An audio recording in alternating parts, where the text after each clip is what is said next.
ఆదివారం రోజు అందరినీ మెప్పించాలి అంటే కొత్త కొత్త ప్రయోగాలు చేయాల్సిన అవసరం లేదు. ఎవర్ గ్రీన్ కాంబినేషన్ అయిన ఈ గారెలు చికెన్ కర్రీ చాలు. కరకరలాడే కమ్మటి మినప గారెలు, కరెక్ట్ గ్రేవీ తోటి చికెన్ కర్రీ, ఇవి రెండూ చేసి పెట్టారంటే చాలు, ఎవరైనా సరే ఫిదా అయిపోవాల్సిందే. ఈ వీడియో చూస్తే మీరు ఫస్ట్ టైం చేసినా పర్ఫెక్ట్గా చేసేయచ్చు. అంత సింపుల్గా ఉంటుంది. మరి లేట్ ఎందుకు, ఎలా తయారు చేసుకోవాలో చూపిస్తాను. ఈ సండేకి మీరు ట్రై చేయండి. ముందుగా చికెన్ మసాలా కోసం స్టవ్ ఆన్ చేసి కడాయి పెట్టుకుని 1 టేబుల్ స్పూన్ ధనియాలు, దాల్చిన చెక్క, లవంగాలు, స్టార్ ఫ్లవర్, అనాస పువ్వు, కొన్ని మిరియాలు, చిన్న యాలుక్కాయ వేసి వీటిని లో ఫ్లేమ్లోనే మంచి స్మెల్ వచ్చేంత వరకు ఫ్రై చేసుకోవాలి. ఇవి చక్కగా వేగిన తర్వాత 6-7 జీడిపప్పులను కూడా వేసేసి ఇవి కూడా కొంచెం వేగిన తర్వాత స్టవ్ ఆఫ్ చేసేసి వీటిని వేరే గిన్నెలోకి తీసుకుని కంప్లీట్గా చల్లారిపోనివ్వండి. అండ్ గారెల కోసం ముందు రోజు నైటే పొట్టు మినపప్పుని నానబెట్టుకోవాలి. నేనైతే ఇక్కడ 1/2 కేజీ పొట్టు మినపప్పు నానబెట్టాను. మరుసటి రోజు కల్లా చక్కగా నానిపోయింది. 1/2 కేజీ క్వాంటిటీ తోటి మీకు 5 to 6 మెంబర్స్ వరకు సరిపోయని గారెలు వస్తాయి. ఇప్పుడు పొట్టంతా కూడా పోయేలాగా చక్కగా రబ్ చేస్తూ నీట్గా వాష్ చేసుకోవాలి. ఇలా కడిగేసుకున్న తర్వాత వీటిని స్ట్రైన్ చేసుకోవాలి. అక్కడక్కడ కొంచెం పొట్టున్నా పర్వాలేదు, కొంచెం పొట్టు ఉండటం వల్ల కూడా గారెలు తినేటప్పుడు కరకరలాడుతూ ఉంటాయి. అండ్ ఇవి వాటర్ మొత్తం వెళ్ళిపోయేంత వరకు ఇలా స్ట్రైనర్లో వేసి పక్కన పెట్టేసేయండి. నెక్స్ట్ చికెన్ ప్రాసెస్ చూద్దాం. 1 కేజీ చికెన్ని శుభ్రంగా కడిగేసి నీళ్ళు లేకుండా వడకట్టి తీసుకుని ఇందులోకి 2 స్పూన్స్ ఉప్పు, 1/2 స్పూన్ పసుపు, ఒక 2 నుంచి 3 స్పూన్స్ వరకు కారం, మీరు తినే కారాన్ని బట్టి అండ్ మీరు వాడే కారం స్పైసీనెస్ని బట్టి చూసి తీసుకోండి. ఇవన్నీ కూడా చికెన్ పీసెస్కి బాగా పట్టించేసి కనీసం ఒక 10 నిమిషాల పాటు మ్యారినేట్ చేసుకోవాలి. ఇది మ్యారినేట్ అయ్యేలోపు మనం ముందుగా ఫ్రై చేసి పెట్టుకున్న ధనియాలు ఉన్నాయి కదా, వీటిని మిక్సీ పట్టుకుందాం. ఫస్ట్ ధనియాలు మొత్తం కూడా ఇలా మెత్తగా గ్రైండ్ చేసేసుకోవాలి. అండ్ తరువాత కొంచెం అల్లం, కొద్దిగా వెల్లుల్లి, మనం చికెన్లోకి ఎంతైతే వేసుకుంటామో అంత క్వాంటిటీ వేసుకోవాలి. అలాగే 1 కప్పు టమాటా ముక్కల్ని కూడా వేసేసి ఈ విధంగా గట్టిగా పేస్ట్ లాగా గ్రైండ్ చేసుకోవాలి. ఈ ఒక్క మసాలా చాలు, చికెన్ కర్రీ చాలా చాలా టేస్టీగా మంచి చిక్కటి గ్రేవీతో వస్తుంది. నెక్స్ట్ స్టవ్ మీద కుక్కర్ పెట్టేసుకుని కుక్కర్లోకి ఒక 3 టేబుల్ స్పూన్స్ వరకు ఆయిల్ వేసుకోండి. చికెన్కి ఆయిల్ ఎక్కువ ఉంటేనే బాగుంటుంది.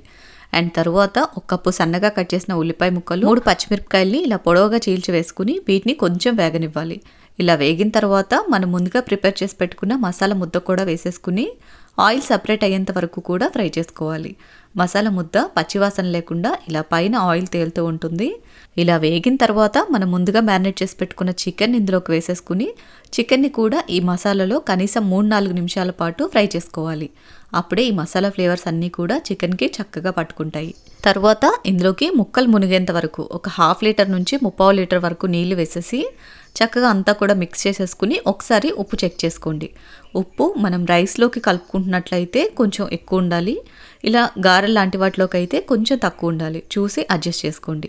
ఇక్కడ నాకు కొంచెం తక్కువ అనిపించింది, అందుకే నేను మళ్ళీ ఒక 1/2 స్పూన్ వరకు యాడ్ చేశాను.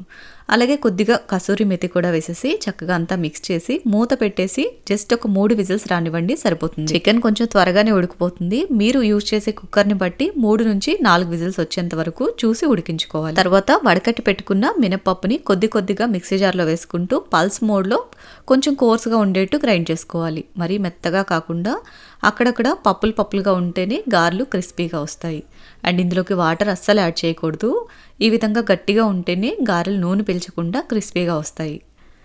ఇందులో ఉన్న వాటర్ క్వాంటిటీ కూడా వెళ్ళిపోవటానికే మనం స్ట్రైన్ చేసి తీసుకున్నాం. ఇన్ కేస్ మీకు బాగా గట్టిగా అనిపిస్తే జస్ట్ కొద్దిగా నీళ్లు చిలకరించి గ్రైండ్ చేసుకోండి. కానీ మనం ఆనియన్స్, సాల్ట్ అన్నీ వేసి కలిపేసరికి ఇంకొంచెం పిండి లూజ్ అవుతుంది. సో వీలైనంత వరకు పిండిని గట్టిగానే గ్రైండ్ చేసుకోవాలి. అండ్ ఇందులోకి రుచికి సరిపడా ఉప్పు, 1 కప్పు ఉల్లిపాయ ముక్కలు, కొంచెం పచ్చిమిర్చి ముక్కలు వేసేసి ముందుగా ఉల్లిపాయల్ని విడివిడిగా అయ్యేట్టు ఈ విధంగా ప్రెస్ చేసేసుకుని ఆ తర్వాత పిండిలోకి కలుపుకోవాలి. గారెలు మరీ మందంగా రాకూడదు అనుకుంటే ఉల్లిపాయల్ని, పచ్చిమిర్చిని కొంచెం చిన్న ముక్కలుగానే కట్ చేసుకోవాలి. ఇలా పిండంతా కలిపేసుకోవాలి. చూడండి, ఫస్ట్ కలిపినప్పుడు మరీ గట్టిగా ఉంది, ఇప్పుడు కొంచెం లూజ్ అయింది కదా. ఆనియన్ వేయటం వల్ల కొద్దిగా పిండి అనేది లూజ్ అవుతుంది. సో ముందుగా మనం గట్టిగా గ్రైండ్ చేసి తీసుకుంటే ఆనియన్స్ వేసి కలిపిన తర్వాత పిండి గారెలు వేయడానికి కరెక్ట్ కన్సిస్టెన్సీలో ఉంటుంది. తర్వాత చేతిని తడి చేసుకుని ఆయిల్ పేపర్ మీద ఈ విధంగా ఒక 1/2 ఇంచ్ మందంలో గారెల్లాగా ఒత్తేసుకోవాలి. నార్మల్ మినపప్పు కన్నా కూడా పొట్టు మినపప్పుతో చేసే గారెలు ఎక్స్ట్రా క్రిస్పీనెస్ ఉంటుంది, చాలా టేస్టీగా ఉంటాయి.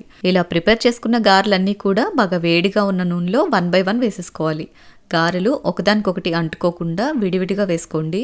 ఇవి కొంచెం పైకి తేలిన తర్వాత 2 వైపులకి కూడా టర్న్ చేసుకుంటూ ఇలా మంచి కలర్ వచ్చేంత వరకు ఫ్రై చేసుకోవాలి. గారెల్ని ఎప్పుడు కూడా జాలిగరిటతో తీయకూడదు. జాలిగరిటతో తీయటం వల్ల ఏంటంటే ఆయిల్ ఎక్కువగా పీల్చేస్తాయి. అదే ఇలాంటి మనం చీకులు కాల్చుకునే రాడ్ ఉంటుంది కదా, ఇలాంటి దాంతో తీసుకున్నామంటే గారెలు చాలా తక్కువగా ఆయిల్ పీల్చుకుంటాయి. చూడండి ఎంత పర్ఫెక్ట్గా వచ్చాయో.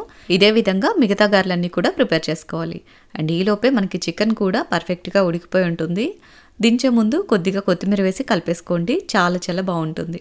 చికెన్ పర్ఫెక్ట్ కన్సిస్టెన్సీలో కరెక్ట్గా కుదిరింది కదా. చికెన్ని గారెల కోసమైనా దోశల కోసమైనా చేసేటప్పుడు ఈ విధంగా చేసుకోండి. చాలా టేస్టీగా ఉంటుంది. నేను చెప్పటం కాదు కానీ నిజంగా చాలా చాలా టేస్టీగా ఉంటాయి. తప్పకుండా ట్రై చేయండి. ట్రై చేశాక మీకు ఎలా కుదిరిందో కామెంట్ చేయండి. మరి వీడియో నచ్చితే లైక్ చేయండి. ఇలాంటి మరిన్ని ఇంట్రెస్టింగ్ రెసిపీస్ని మిస్ అవ్వకుండా చూడాలి అనుకుంటే మినీ టీవీ రేణుస్ కిచెన్ ఛానల్ని సబ్స్క్రైబ్ చేసుకోండి. Thank you for watching. మరో మంచి వీడియోతోటి మళ్ళీ కలుద్దాం.